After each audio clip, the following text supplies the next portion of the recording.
ምንድነው የተከሰተው አሁንስ ለምን ይሄ በተለይ ግድቡን የጎበኙት የሚሉት ነገር የበለጠ ልባቸውን في تطور مثير للقلق كشف خبراء المياه المصريين عن تعمد إثيوبيا تأخير فتح بوابات مفيض سد النهضة በህዳሴው ግድብ ሂደት አሁን ላይ ያለው ሁኔታዎች ሁሉ ይያሉ የኢትዮጵያ የህዳሴ ግድብ ማስተንፈሻ መስመር እስካሁን ድረስ እንደተከረቸሙ እንደተዘጉ ነው ምንም አይነት የውሃ ማስወጣት ሂደት በኢትዮጵያ በኩል አልተደረገም وبالرغم من الحاجة الفنية الملحة لذلك ያውም አንዳንድ የተለያዩ የጥበቦች ሂደት ወይም ደግሞ የቴክኒካዊው ሂደት እንደዛ እንድታደርግ ኢትዮጵያን የሚያደርግ ቢሆንም ያ ማለት ነው ዝናብ እየመጣ ነው ጎርፍ እየተጠበቀ ነው ስለዚህ በዚህ ጎርፍ ምክንያት ግዴታ ኢትዮጵያ ውሃ ያለውን ውሃ አስወጥታ አዲስ ውሃ ለመቀበል መዘጋጀት ነበረባት ነው ግን ይሄንን የምታቀው ኢትዮጵያ ናት ኢትዮጵያ ውስጥ ያሉ ኢንጂነሮች ኢትዮጵያ ውስጥ ያሉ ውሃው ላይ ተቆጣጣሪዎች ኢትዮጵያ ውስጥ ያሉት ሜትሮሎጂ ሰዎች እነሱ ናቸው ይሄንን የበለጠ ሊያቆም ይገባው ነገር ግን አይ እኛ እናቀላችኋለን ይሄን በተመለከተ ሁለተኛው የግብጽ ጥጋብ አልበረደም በሚለው ራሱን የቻለ አንድ ፕሮግራም አለ التوربينات تعاني من مشاكل فنية في التركيب والتشغيل አሁን በእነሱ ሐሳቤ አሁንም የተርባይኖቻቸው ስራ እንደዚሁም ገጠማዎች የመሳሰሉት እክል ገጥሟቸው ሊሆን ይችላል የሚል ሐሳቤም አለ ወይም ስጋት አለ وشبكة الكهرباء الأثيوبية غير ወይስ ደግሞ የኤሌክትሪክ ማዳረስ ጉዳይ አሁንም ችግር አለው በነገራችን ላይ በኢትዮጵያ ይሄንን መሃል ላይ ማለት ስላለብኝ ነው አንዳንዶች ሙሉን ስለማይሰሙት ይህ የኤሌክትሪክ ማዳረስ ጉዳይ ወደ ዋናው ማለት ማከማቻ ቦታ ላይ ማድረስ የሚያስችል የሆነ የገመድ ዝርጋታ ተደርጓል ነገር ግን አሁን ጥያቄው ምንድነው በየሰፈሩ በየመንደሩ በየቦታው ደግሞ እንዲደርስ ምን ያህል ተሰራለች ኢትዮጵያ ምን አይነት ስምነት አድርጋለች እኛስ ምን እናግዛለን የሚለው እሱ በክፍል 2 የሚቀመጥ ነው ነገር ግን እነሱ እንደሚያሶሩት ግን አሁን ልክ ህዳሴው ግድብ ግንጥል ብሎ የተሰራ ምንም አይነት ገመድ የሌለው አስመስለው ነው የሚሰሩት ግን እኛ በአይናችን አይተናል በአየር ላይ አይተናል ገመዱ ሁሉ ኦልሞስት ወደ ዋናው ካምፕ ማስገቢያ ውሃ ኤሌክትሪክ በተመረተ ቁጥር ማከማቻ አለው ወይ ማድረሻ ቦታ አለው ሌላው በጣም ደስ የሚለው ነገር በኢትዮጵያ የህዳሴውን ግድብ ራሱ ለመስራት ኤሌክትሪክ ያስፈልግ ነበር ስለዚህ መጀመሪያውኑ ከዋናው ቦታ ላይ ከአንድ የግድብ ቦታ ላይ ተጠልፎ መጥቶ ኦሬዲ ከዛ ላይ ነው የተሰራ የነበረው ስለዚህ ያ በፊት ለዚህ መግበው ነበር አሁን ግን ከህዳሴው ግድብ ወደዛ መልሶ ነው የሚሰጠው ማለት ነው جاهزة لاستيعاب الطاقة المتولدة ስለዚህ አሁን ላይ ያለው ግን በጣም ሙሉ የኤሌክትሪክ ስራዎች ከሰሩ ያንን ግን ወደዛ ወደሚፈለገው ቦታ ማድረሻ መንገድ አላት ወይ ነው مما يستدعي فتح البوابات لتصريف المياه ይሄ ማለት የግድ የተርባይኖቹ ስራዎች ሁሉም ስለሌሉ የግድ የማስተንፈሻው በር መከፈት አለበት ነው እንግዲህ በአይነ ቁራኛ እነሱ የሚከታተሉት ይህ ማስተንፈሻ የሚባለውን በር ነው لكن العملاق الإثيوبي الجاثم على صدر النيل الأزرق يواصل احتجاز المياه في تحدي سافر ነገር ግን ይህ በናይል ላይ የተጋደመው ደረት እንቢ ብሎ ተነፍቶ ይለዋል ፈጽሞ ምንም አይነት ውሃ አላሳለፈም አርፈ ተቀመጥ ብሎ ውሃውን ይዞታል ይላል وفي مشهد درامي يحبس الأنفاس በጣም ትንፋሽን ዋጥ በሚያስደርግ ሁኔታ እየተጠባበቅንበት ይህንን ውሃ ባለንበት ሁኔታ ደግሞ ضافت العاصمة الإثيوبية أديس أبابا الاجتماع الإقليمي للجنة أجهزة المخابرات والأمن الإفريقية የአፍሪካና የኢትዮጵያ የደህንነት ስምምነት ወይም ደግሞ የደህንነት የሰላም ምናምን ልውውጥ በሚል ደግሞ ኢትዮጵያ ጭራሽ ትልቅ ፕሮግራም ጠርታለች ይላል እዚህ ፕሮግራም ላይ ግብጾችን አልተጋበዙም ወይስ ምንድነው ወይም እነሱ አልሄዱም አላሁ አለም እኔ አላውቅም ነገር ግን ይህ ፕሮግራም የደህንነት ጉዳይ ባለፈው አይተናል ክቡር አቶ ሪድዋን ሁሴን አንድ ንግግር ሲያደርጉ አይተናቸዋል ስለዚህ እነዚህ የደህንነት ጉዳይ ላይ ኢትዮጵያና አፍሪካን በአጠቃላይ የሚያገናኙ በሆኑ ጉዳዮች የደህንነት ጉዳዮች ላይ ምክክር ለውጥ ማለት ልውውጥ የልምድ ልውውጥ የመሳሰሉትን የሚል አይነት ፕሮግራም አይተን ነበር سيسا ليتوجه المشاركون ሲሳ የሚባል ፕሮግራም بعدها في زيارة استعراضية لسد النهضة ነገር ግን እነዚህ በደህንነት ጉዳይ በሰላምና በመሳሰሉት ጉዳይ ሊወያዩ የመጡትን እንግዶች ግን ወደ ህዳሴ ግድብ ተወሰዱ ይላል እንግዲህ እነሱን በጣም ያበሳጫቸው ኢትዮጵያ ሁሉ ጊዜ ለትራንስፓረንሲው ራሱ ማለት ለግልጽነቱ ራሱ ይሄው የገነባ ነውኛ ግድብ ነው እንጂ ቦምብ አልገጠምንም የውሃም እነሱ እንደሚሉት ሰውን ማጥለቅለቂያ ነገር አይደለም የሰራ ነው ይሄው ይመረታል ውሃው ይሄዳል የመሳሰሉት የሚለውን ነገር ለኢትዮጵያ እንደውም ምትደብቀው ነገር ቢሆን ነበር ያውም የአፍሪካ የተለያዩ ምናልባትም ከግብጽ ጋር ትልቅ የሆነ አላያንስ ያላቸው ሰዎች ሁሉ ሊመጡ ይችላል አንድ ጊዜ እንደዚህ አይነት ነገር ያውም በዚህ ግሩፕ ደረጃ ይውጣ እንጂ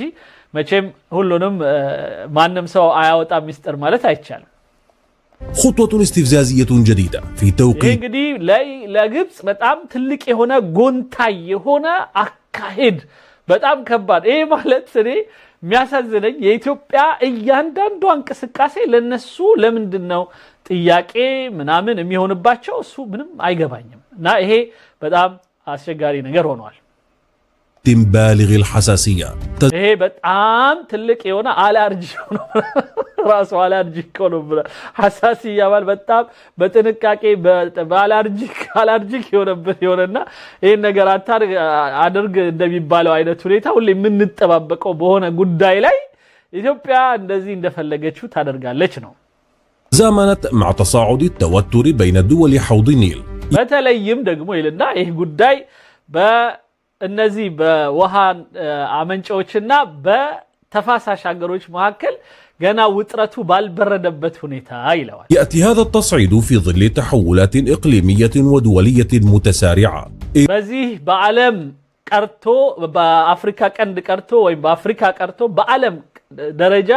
የጂኦግራፊ ወይም የጂኦስ ፖለቲካው ጉዳይ እየተናወጠ ባለበት ሁኔታ ኢትዮጵያ እንደዚህ አይነት ነገር አረገች تسعى إثيوبيا لاستغلال انشغال القوى الكبرى بأزمات أخرى በተለይ ኢትዮጵያ አካሄዷ ሲታይ የዓለማት ሀገራት ትላልቅ ጉዳዮች ላይ ቢዚ መሆናቸውን አይታ የራሷን ስራ እየሰራች ይመስላል وذلك لأجل توظيف السد كورقة ضغط في معادلة النفوذ الإقليمي ስለዚህ የኢትዮጵያ አካሄድ በአሁኑ ሰዓት በሚታይበት ወቅት ልክ ይህንን ህዳሴ ግድብ ለአንድ መጫኛ የፖለቲካ መጫኛ ወረቀት መጠቀሚያ ወይም ካርድ መጠቀሚያና ለምትፈልገው ሌላ ዓላማ ማሳኪያ የምትሄድበት ይመስላል والعملية برمتها تبدو كمسرحية أمنية مدروسة بعناية ስለዚህ ሁኔታውን በደንብ ላየው ሰው ኃይለኛ የደህንነት የፖለቲካ የመሳሰሉት ብቃትን ውስጡ ይዞ ትልቅ የሆነ ስትራቴጂ አዘል የሆነ እንቅስቃሴ ይመስላል ይላል تهدف لإرسال رسائل متعددة الاتجاهات ብዙ መልእክት ያለው ለሲሲ ወይም ደግሞ ለሚፈልጋቸው ወይም ሊደርሳቸው ለሚገቡ መልእክትን የሚያስተላልፍ የሆነ አካሄድ ነው እየደቻለችው قراءة في خلفيات التعنت الإثيوبي ስለዚህ አሁን ላይ የኢትዮጵያን እብሪት እንቢተኝነት እና ግትረኝነትን እንዴት አድርገን እናንብበው በዚህ ሂደት ውስጥ እንግዲህ አሁን ኢትዮጵያ በራሷ ግድብ ላይ እነገሌ አጎቷን ወይ አክስቷን ጠርታ ግድቤን ይውልኝ ብላ መጋበዝ አትችልም ይሄ ነው ጥያቄው ማለት ኢትዮጵያ በራሷ ግድብ ላይ አንድ ነገር ለማድረግ ስትፈልግ ግብጽዬ እነገሌን እዚህ ቦታ ላይ ባመጣቸው ቅሪልሻል ማለት አለባት ማለት ነው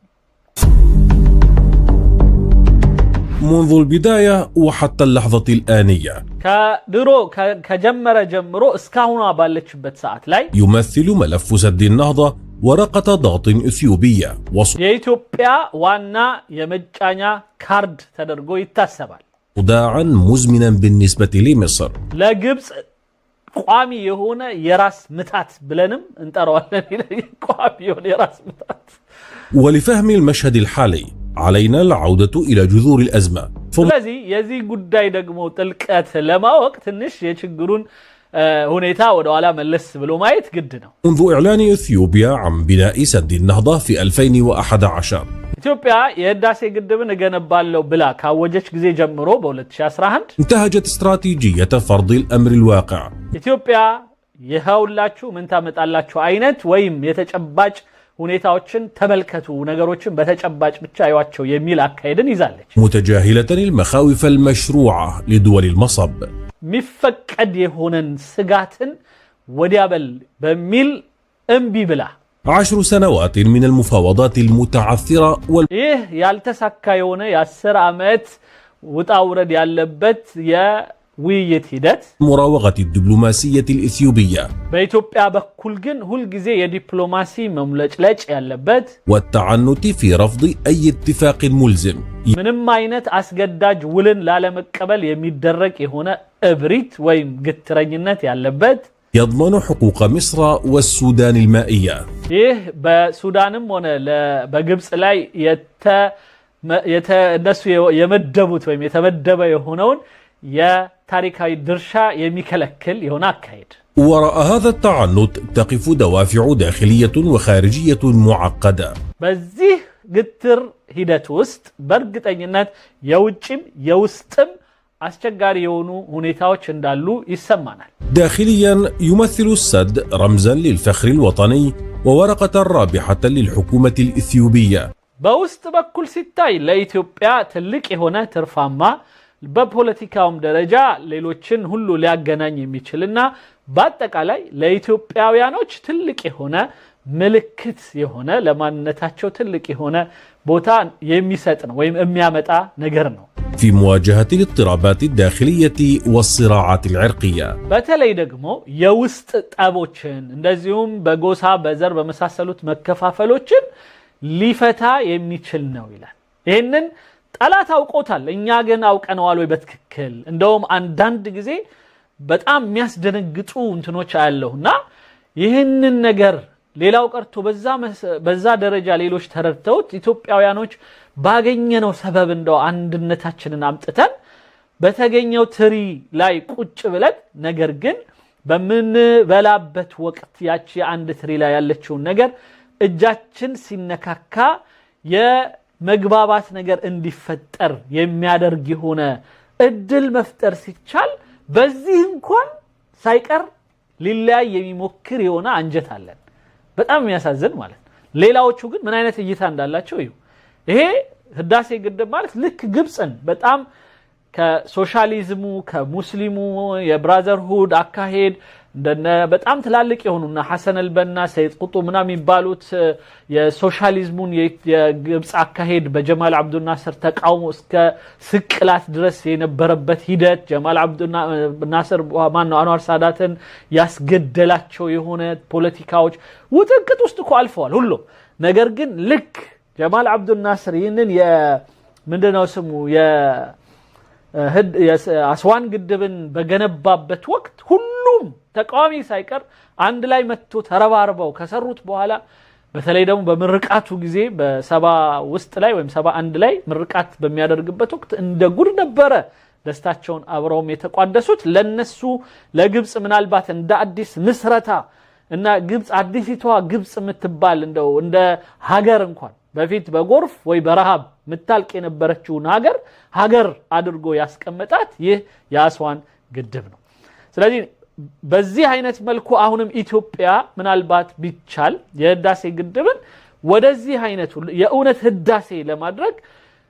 ኢትዮጵያኖች ተረባርበው ከሚችሉት በላይ ብዙ አቅም የሚፈልግ የሆነ ነው የ250 ኪሎ ሜትር ውሃ ተንጣሏል ስለዚህ ውሃው እንዴት አድርገን እንጠቀመው ባሳው በእንትኑ በቱሪዝሙ በመሳሰሉት ብለን ሁላችንም ጭንቅላት አዋጥቶ ገንዘብ አዋጥቶ ልምድ አዋጥቶ ምናምን መጥቶ እዚህ ቦታ ላይ አንድ ነገር እንደመስራት አሁንም ገና አልገባንም فالنظام الإثيوبي يوظف السد كأداة لتوحيد الجبهة الداخلية وتحويل الأنظار عن أزماته المتفاقمة ስለዚህ በኢትዮጵያ በኩል በውስጥ ያለባትን ችግሮች በሙሉ አምቃ ይዛ በተቻለ መጠን ሰዎች እዚህ ግድብ ላይ ያላቸውን አቋም አንድ ላይ አሰባስበው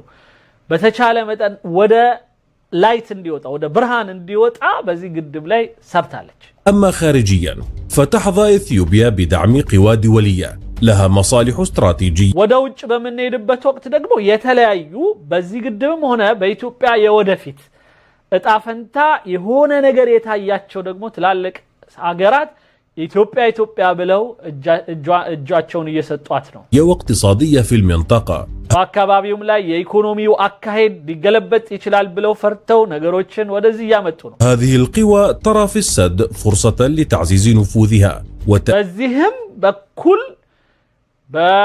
በህዳሴው ግድብ በኩል ማንነታቸውን እዚያ አካባቢ ለማረጋገጥ እየሄዱ ያሉ አካሎችም አሉ። من موطئ قدم في منطقة القرن الإفريقي الاستراتيجية በዚህ ያውም ስትራቴጂያዊ በሆነው የአፍሪካ ቀንድ ቦታ ላይ ባለችው ኢትዮጵያ ላይ عند الدلن لمفتر ترات سيادر يتايال مستغلة الرقصة الإثيوبية على حافة الهاوية እንግዲህ ይህን የኢትዮጵያን ማንኛውም ወዲ ያለ ያደርጋት የሚችል ወደ ጥሩ ወደ መልካም በምንም መልክ ብቻ ዳንሷን እየተከተሉ ከኢትዮጵያ ጋራ ወዲያ እያሉ ያሉ አካሎች አሉ ይላል። የቱን እንዴት ብንጠቀም ይሻላል? ኢትዮጵያን ምን ጠቅመናት በዚህ ጉዳይ ላይ ምን እንጠቀም? ወደፊት የኢትዮጵያ ነገር የውሃ ጉዳይ ዋና አስፈላጊ ጉዳይ ላይ ልታስፈልገን ትችላለች። ስለዚህ በምን ምን ጠቅመናት ምን እንቀበላት የሚል ወይም ደግሞ ምን ሰተን እንቀበል የሚሉ ማአት ኃይሎች መተዋል ነው የሚለው። واقتصاديا يمثل السد حلما اثيوبيا بتصدير الكهرباء በተለይ የኢኮኖሚው ጉዳይ ላይ ደግሞ በመንመጣበት ወቅት ከስትራቴጂው ከመኑ ሌላ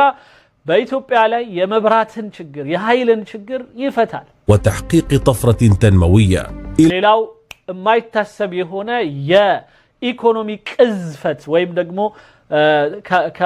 ከባድ የሆነ መስፈንጠርን ያመጣል። لأن الطموحات الإثيوبية اصطدمت بتحديات فنية ومالية دفعت أديس أبابا للمضي قدما في سياسة ኢትዮጵያ ይህንን ደረጃ ለመድረስና እዚህ ድረስ ወደፊት ለመምጣት ብዙ ዋጋ የከፈለችለት የሆነ በጣም ብዙ ተአምሮች አልፏል ይላል። እውነቱን ነው። ህዳሴ ግድቡ አሁን እውን እስከሚሆን ድረስ በማከለ የነበረው ጦርነት የሀገር የፖለቲካው ፖዚሽን መቀያየር የመሳሰሉት በጣም ብዙ ነገሮች እያለፈ ግን ግድቡ እንደው ይሄ በአላህ ፍቃድ የሆነ በጣም ደስ የሚል የሆነ ሂደት ነው ያለው። ستي المواجهة أملا في انتزاع تنازلات من دول المصب እንግዲህ በጣም ብዙ በተለይ በሱዳንና በግብጽም ደግሞ ወደው ሳይሆን በግዳቸው ነገሮችን እንዲቀበሉ ዋጥ እንዲያደርጉና በቃ ብለው ለምሳሌ በአሜሪካ ላይ የፈረሙት እኮ ትልቅ የሆነ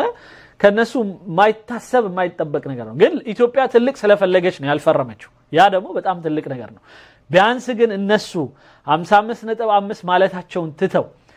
40 ይበሉ 37 ይበሉ ያቺን ካልሰጣችሁን ብለው እዛ ላይ ፈርሙልን ብለው መጠየቃቸው ራሱ ትልቅ ውርደት ነው ለነሱ። ያ ማለት በጣም ተደራድረዋል ወርደዋል ማለት ነው። በእንትናቸው ላይ ግትርነታቸውን ትተውታል። ስለዚህ ያንን ያስተነፈሰ የሆነ አካሄድ ነው ኢትዮጵያ ሄደችው። الرسائل التي تحملها زيارة الأجهزة المخابراتية ስለዚህ አሁን ይልና እነዚህ የደህንነት አካላት ተብለው በህዳሴ ግድቡ አካባቢ ለጉብኝት የሄዱት ሰዎች ምንድነው ሊያስተላልፉ የፈለጉት መልእክት ይላል። في خطوة غير مسبوقة በፈጽሞ ባልታሰበና ከዚህ በፊት ያልተደረገ ሁኔታ زار وفد من رؤساء أجهزة المخابرات والأمن في شرق إفريقيا በአፍሪካ ቀንድ የተለያዩ የደህንነት አካላት አባላት እና ደግሞ የደህንነት መሪ የሆኑ አካላቶች ይሄንን ህዳሴ ግድብ ጎበኙት። موقع سد النهضة في مناورة استخباراتية وفي توقيت حساس ይህ እንግዲህ በጣም ከፍተኛ የሆነ ጊዜ ላይ እንደገና ብዙ የኢንፎርሜሽን መለዋወጫ ታይም የሆነበት ሰዓት ላይ ኢትዮጵያን አርጋለች። صرح نائب المدير العام لجهاز المخابرات الإثيوبي የኢትዮጵያ የደህንነቱ ዋና ክፍል ኃላፊ ምክትል ኃላፊ የሆኑት ሰው آز جابري أكزيا بهر بأن الزيارة تأتي في توقيت بالغ الأهمية ይህ ጉብኝት በጣም ወሳኝ በሆነ ወቅት ላይ እንደተደረገ ይናገራሉ። مع اقتراب المشروع من مراحل الإنجاز النهائية የኢትዮጵያ ህዳሴ ግድብ ሪባን ሊቆረጥለት ወይም ደግሞ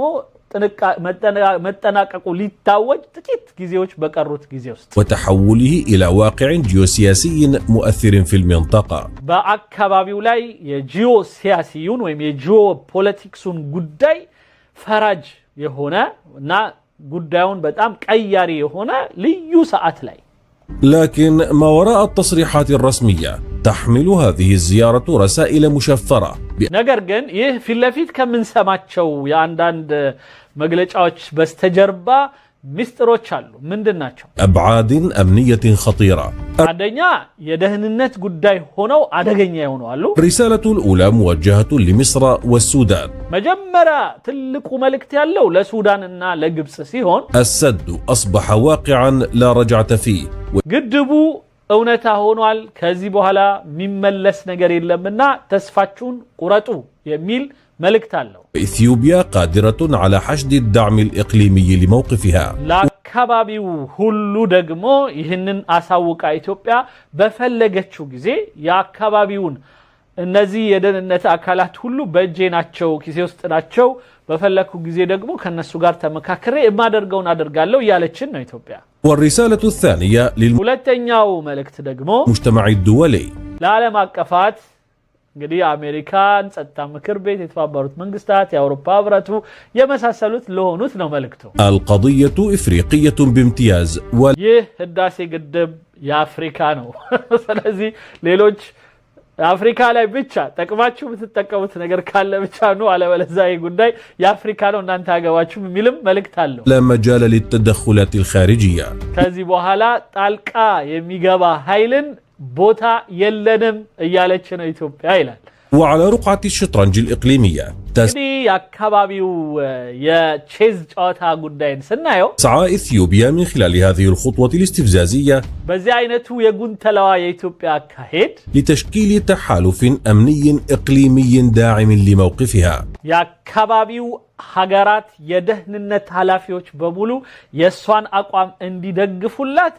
እጅ በእጅ እርስ በርስ እንዲጨባበጡና በዚህ ጉዳይ ላይ ቃል ገብተው እንዲወጠሩ አድርጋለች በስምምነት وتصوير نفسها كضحية لضغوط مصرية في محاولة لكسب التعاطف الإفريقي በዚህ ብቻ ስራዋ ከዚህ በፊት ከግብጽ በኩል ሲደርስ የነበሩትን በደሎች አሳውቃ አልቅሳ ተበዳይ መስላ እዚህ ቦታ ላይ የምትችለውን ፖለቲካዊ ስራ ሰርታለች كما تهدف الزيارة إلى كشف المعلومات المضللة المتعلقة بالسد ሌላው በህዳሴ ግድቡ ጉዳይ ላይ እሱ እንደሚለው የተጣመመ ወይም ደግሞ አሳሳች የሆነ ኢንፎርሜሽኖችን ልትመግባቸው ጠርታቸዋለች ይላል وفقا للتصريحات الإثيوبية في إشارة واضحة لتحدي الرواية المصرية በተለይ ደግሞ በግብጽ በኩል የሚነገረው የሆነውን ሐሳቦች በሙሉ የሚሽር የሆነ ማለት ይሄ ማለት ነው የኛ ሐሳብ ሲሆን እዛው ግድቡ ጋር ሆነንም ብንናገረው የተጣመመ ነው እነሱ ግን ገና በአየር ላይ በሳተላይት አየን በስማ በለው ምናምን አየን የሚሉትን ግን ነገር ትክክል ነው ከዚህ በለጠ ማዓሊምቱ ለኩም ሚን ኢላሂን ገይሪ ይላል ቁርአን ላይ ፍርዓውን ድሮ ለህዝቦቹ ሰብስቦ ከኔ የተሻለ ጌታ በፈልግ አጣውላችሁ ይላቸው ነበር ይላል ቁርአኑ ላይ ልክ እንደዛው ግብጾች አሁን ይያሉ ያሉት ምንድነው ብናየው ስለ ግድቡ ጉዳይ ትክክለኛ ነገር ሊናገር የሚችለው እኛ ብቻ ነን ሌላው ቀርቶ ኢትዮጵያ እንኳን ትክክል መናገር አትችልም ከዚህ በለጠ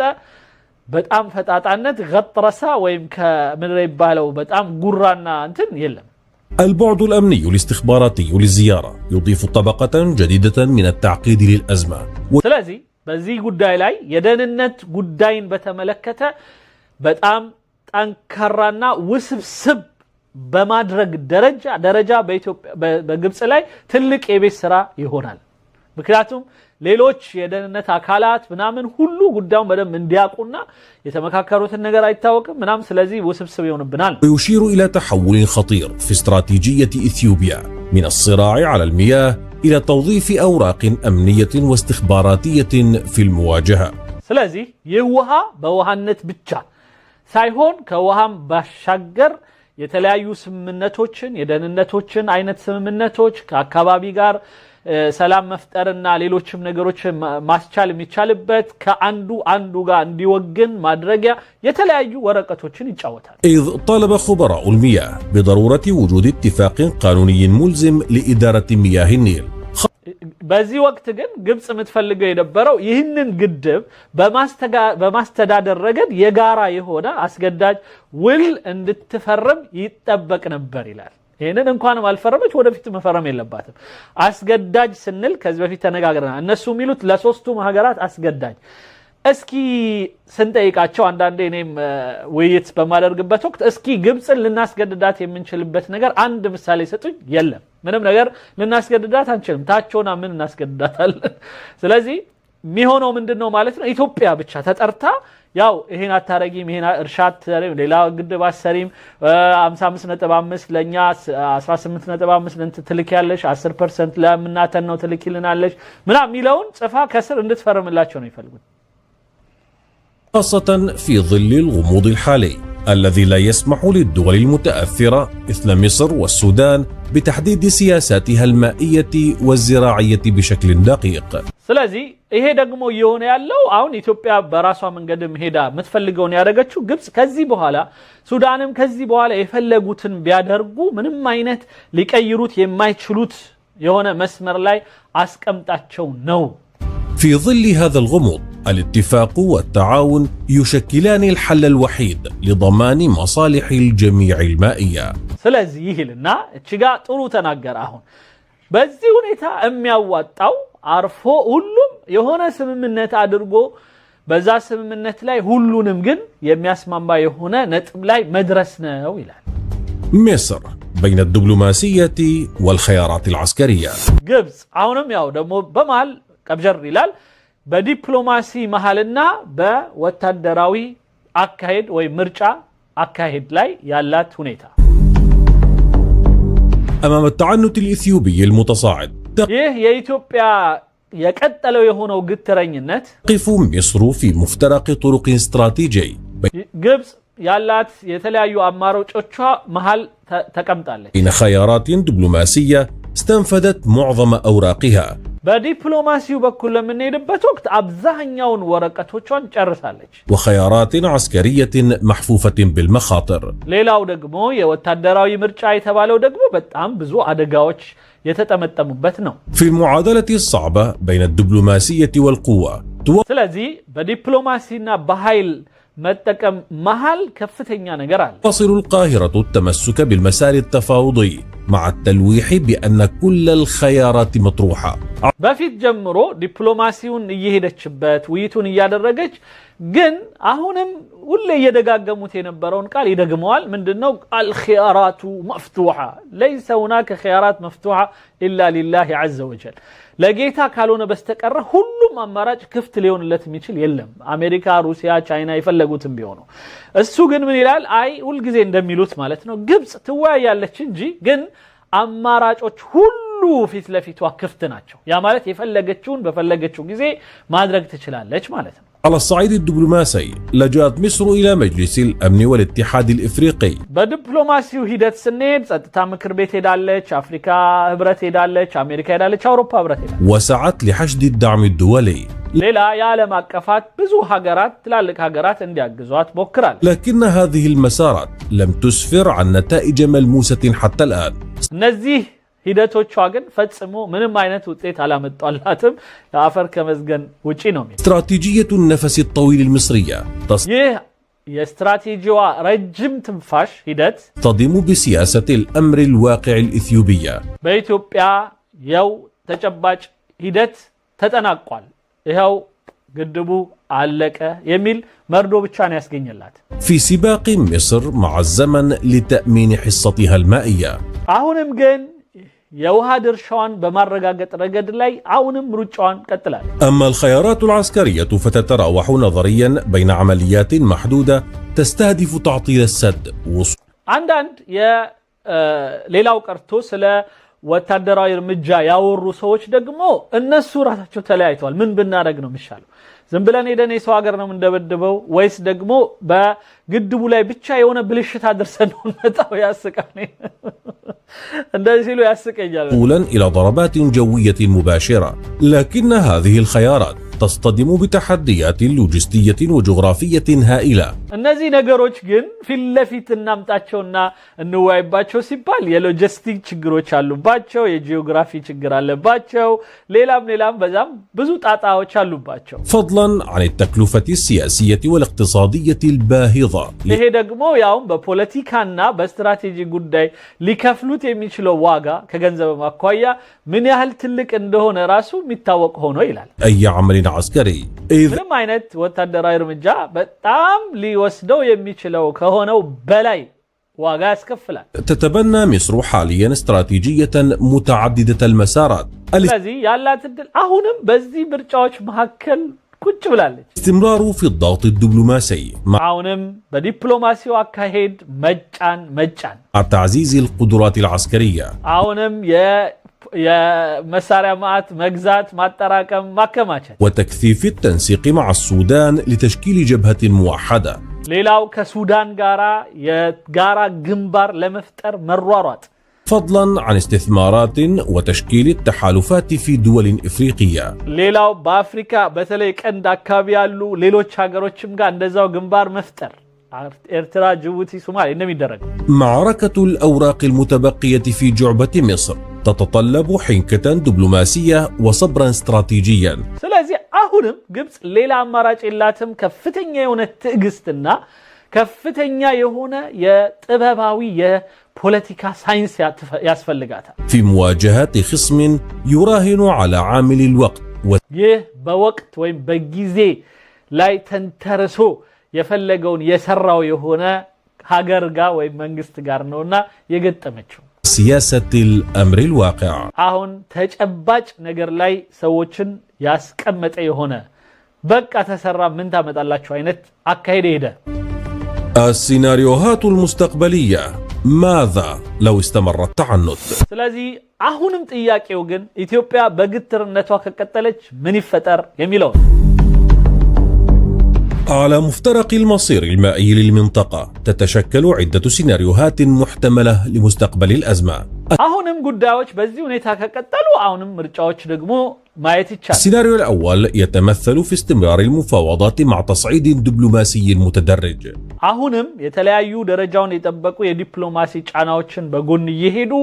ውይይት ለማድረግ ሙከራ ማድረግ حيث تواصل مصر الضغط عبر المنظمات الدولية والإقليمية አሁንም ግብጽ የተለያዩ አደረጃጀቶችን እየጠየቀች ነው ያለችው مع تعزيز تحالفاتها الإقليمية لمحاصرة إثيوبيا دبلوماسيا ሌላው ኢትዮጵያን ለማፈን አካባቢዋ ያሉትን ሰዎች በሙሉ በዲፕሎማሲ መሸብሸብ እና ማጠር والسيناريو الثاني يتمثل في تدخل دولي فعال عبر وساطة قوية من الولايات المتحدة أو الاتحاد الأوروبي የአሜሪካን ወይም የአውሮፓ ህብረትን እንደ አዲስ ባላት የተለያዩ ወረቀቶች ተጠቅማ ኢትዮጵያ ላይ ጫና እንዲያሳድሩ መጣር لتفرض حلا وسطا يضمن መካከለኛ የሆነ አንድ መፍትሄ እንዲፈጥሩ የመጨረሻ ጥያቄ መጠየቅ مصالح الأطراف الثلاثة የሶስቱንም ጥቅም ግን የጠበቀ ይሄ በጣም ደስ የሚል አሁን ላይ የመጀመሩት አዲሱ የሆነው አካሄድ ነው لكن هذا السيناريو يصطدم بتعقيدات المصالح الدولية المتشابكة في المنطقة ነገር ግን ይህ አካሄድ አሁንም ቢሆን ከኢትዮጵያ ጋር ጥምር ነገሮችን ይዘው የሚጓዙ ሌሎች ደግሞ ሀገራት ጋር يقاجع. أما السيناريو الثالث فيتمثل في لجوء مصر إلى أدوات الضغط غير التقليدية ሌላው ያልተለመደ የሆነ ኢትዮጵያ ላይ ጫና የማሳደሩ አካሄድ كالعمليات السرية والحرب الإلكترونية والاقتصادية ሚስጥራዊ የሆኑ አሁንም ይወት ይሄንን እስካሁን አልተውም ምለው ይሄ ነው ጥጋባቸው አሁንም በድብቅ የተለያዩ አካሎችን በማደራጀት ኢትዮጵያን መረበሽ ሌላው የኤሌክትሮኒክስ እንትኖችን በመጠቀም እንደዛው ኢትዮጵያ ላይ የተለያዩ ጫናዎችን ማሳደር وذلك من أجل إجبار إثيوبيا على التراجع دون الدخول في مواجهة عسكرية ስለዚህ በፊት ለፊት ግብጽ ማተሳተፍበት የሆነ በውክልና የሚደረጉ የሆኑ ጦርነቶችን አገሯ ውስጥ በማድረግ ኢትዮጵያን አንበርክኮ ወደዚህ ሐሳብ እንድትመጣ ማስቻል بقلت أنا من ناقر باشرة. السيناريو الرابع والأخطر هو التصعيد العسكري المحدود الذي قد يبدأ بمناوشات حدودية أو عمليات خاصة ሌላው ምንም አይነት ግብጽ በጣም በሰፊው ማተሳተፍበት የሆነ ግን በጎረቤት ሀገራት ወይም በግብጽ ራሷ የተወሰኑ ብቻ ወታደሮች በጎን ላይ የሚደረግ የሆነ ኢትዮጵያን ቢዚ የሚያደርጉና ኢትዮጵያን የሚያስጨንቁ የሆኑ አካሄዶች መሄድ وقد يتطور إلى مواجهة أوسع هذا السيناريو رغم استبعاد الخبراء له ይህ ምንም እንኳን ብዙዎች እንደው ባታስቡት ይሻላል የሚባለው አይነት ደረጃ ያለ ቢሆንም يظل خيارا أخيرا إذا شعرت مصر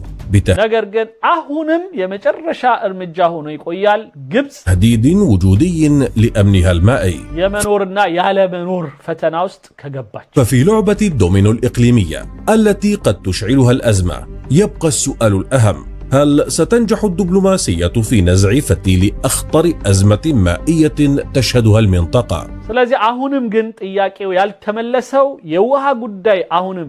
ችግር ሊሆን ይችላል ወይም ችግር ሆኖ ይቀጥላል ወይስ ደግሞ የሚፈታበት ሌላ አጋጣሚ ይመጣል أم أن معركة البقاء على ضفاف النيل ستفرض منطقها الخاص في ከዚህ በኋላ ምናልባት የውሃው ራሱ የተፈጥሮ አካሄድ مفردبت يهون نهاية المطاف تبقى أزمة سد النهضة اختبارا حقيقيا لقدرة المجتمع الدولي على حل النزاعات المائية المعقدة بزي عينتو بتعام وسبسب بهونا يوها لاي تشجر يعلم أكفاتو بمولو تشجرن بمفتات رقد يتفتنبت يونا ونو يقويا للال بين تعنت إثيوبيا واستراتيجية النفس الطويل لمصر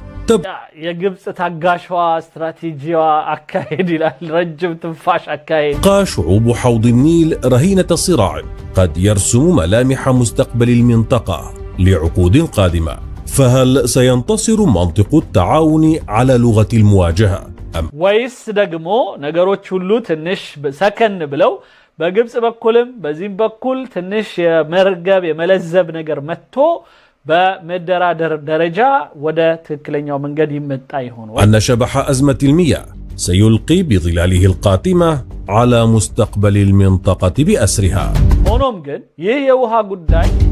بمتكامم بمقداتم أكبابي ولاي بالو يتلايو يا بوليتيكا هيداتوچنا كونوج كفتن يهونا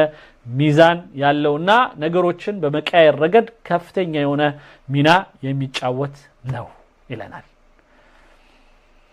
ይሄ እንግዲህ የመጀመሪያው የግብጽ እንግዲህ በውሃ ጉዳይ ላይ የኢትዮጵያ የተለያዩ የአፍሪካ በተለይ ምስራቅ አፍሪካ ሀገራትን ሰባስባ በተለይ የደህንነት አካላቶች ጋር ሰብስባ ባደረገችው የእርስ በርስ ጉባኤ ላይ ግን በፕሮግራም ውስጥ የግድቡን መጎብኘት ስራ በማድረጓ የተነሳ እንደዚህ ተንፈርፍረዋል ማአት ነው ያየሁት ቪዲዮዎች ግን ይሄኛው ትንሽ እንትን ያለ ምንድነው ሰው ዶክመንተሪ አይነት አካሄድ ስላለው ደስ ብሎኝ ነው የዘገብኩት ሌላ አንድ የግብጽ አካሄድ ምን ያህል ከድሮ ጀምሮ ልክ እንደዚህ አሁን የጥጋብ የድድብና አካሄድ እንደሚሄዱ የሚያሳይ የሆነ የሳዲቅ አልመህዲ የመርየም ሳዲቅ አልመህዲ በአንድ ወቅት ግብጽ የማን የሱዳን የጠቅላይ ሚኒስትር ሆነው የሰሩ አብዮተኛ በወቅቱ የነበረውን መንግስት አብረው በመጣል የሚታወቁ ልክ እንደነ ሐሰን ቱራቢ ሌሎችም በጣም የሚታወቁ የሆኑ በሃይማኖትም ደረጃ ሌላው የነ ማህዲ የነ አጼ ዮሐንስ ጋር ድሮ ገጥመው የነበሩትና አጼ ዮሐንስን አሸነፍን ብለው የሚጠሩት የደርቡሾች ዘር ከነሱ ሲወርድ የመጡ ሰዎች ናቸው እነዚህ እነ ማህዲ የሚባሉና ይህ ሳዲቅ አልመህዲ በግብጽ ላይ የሚሰጡት ምስክርነት አስገራሚ ሆኖ ስላገኘሁት ዛሬ እቺን በትንሽ ደቂቃዎች ሁለተኛ